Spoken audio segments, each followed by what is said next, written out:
ജംഷീർ, എങ്ങനെയാണ് അവിടുത്തെ വോട്ടെടുപ്പിനുള്ള ആൾക്കാരൊക്കെ എത്തിത്തുടങ്ങിയോ? എന്താണ് കാഴ്ച?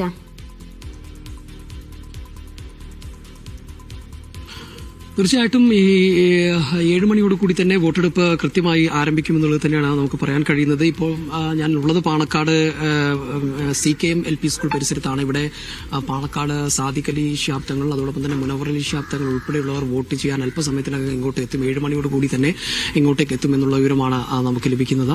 അതിന്റെ പശ്ചാത്തലത്തിലാണ് നമ്മൾ ഇവിടെ നിൽക്കുന്നത്. ഇവിടെ ഇപ്പം ആളുകൾ എത്തിയിട്ടില്ല. ബൂത്ത് ഏജന്റുമാരും മറ്റൊക്കെ മോക്ക് പോളിംഗ് ഒക്കെ പൂർണ്ണമായിട്ടുണ്ട്.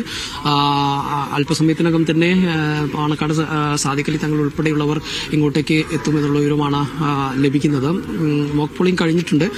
ഇനി നമുക്ക് ദൃശ്യങ്ങളിൽ കാണാൻ ആളുകൾ ഇപ്പം ഉദ്യോഗസ്ഥരും അതോടൊപ്പം തന്നെ ഈ രാഷ്ട്രീയ പാർട്ടി പ്രതിനിധികളായിട്ടുള്ളവരൊക്കെ ഇവിടെയുണ്ട്. പക്ഷേ വോട്ട് ചെയ്യാനായിട്ട് ആളുകൾ എത്തിയിട്ടില്ല.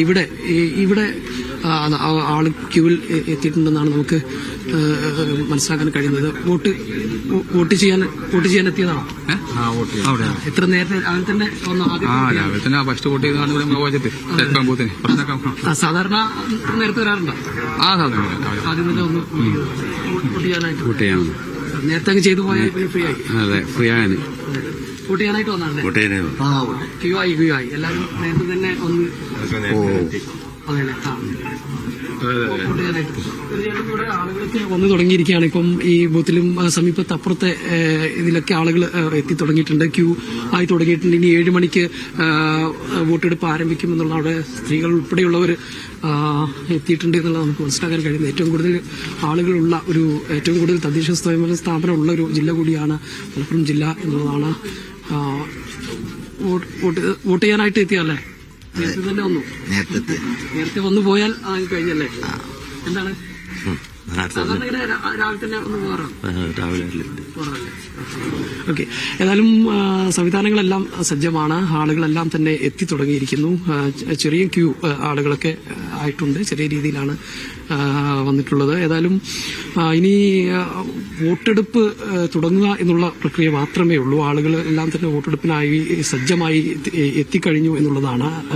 122 തദ്ദേശ സ്വയംഭരണ സ്ഥാപനങ്ങളിലേക്കാണ് ഇന്ന് വോട്ടെടുപ്പ് മലപ്പുറം ജില്ലയെ സംബന്ധിച്ചിടത്തോളം നടക്കുന്നത്. 94 പഞ്ചായത്ത്, ഏറ്റവും കൂടുതൽ തദ്ദേശ സ്വയംഭരണ സ്ഥാപനങ്ങളുള്ളൊരു ജില്ല കൂടിയാണെന്ന് നമുക്ക് ഈ അവസരത്തിൽ ഓർക്കേണ്ടത്. 94 പഞ്ചായത്തുകളുണ്ട്, 12 നഗരസഭകളുണ്ട്, 15 ബ്ലോക്ക് പഞ്ചായത്തുകൾ. അങ്ങനെ വലിയ തരത്തിലുള്ള ഒരു കൂടുതൽ ഏതാണ്ട് 122 തദ്ദേശ സ്വയംഭരണ സ്ഥാപനങ്ങളിലേക്കുള്ള തെരഞ്ഞെടുപ്പാണ് നടക്കുന്നത്.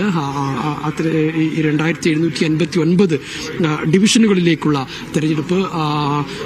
4343 പോളിംഗ് ബൂത്തുകൾ സജ്ജമാക്കിയിട്ടുണ്ട്. അതിൽ 277 പോളിംഗ് ബൂത്തുകളാണ് പ്രധാനമായും ഈ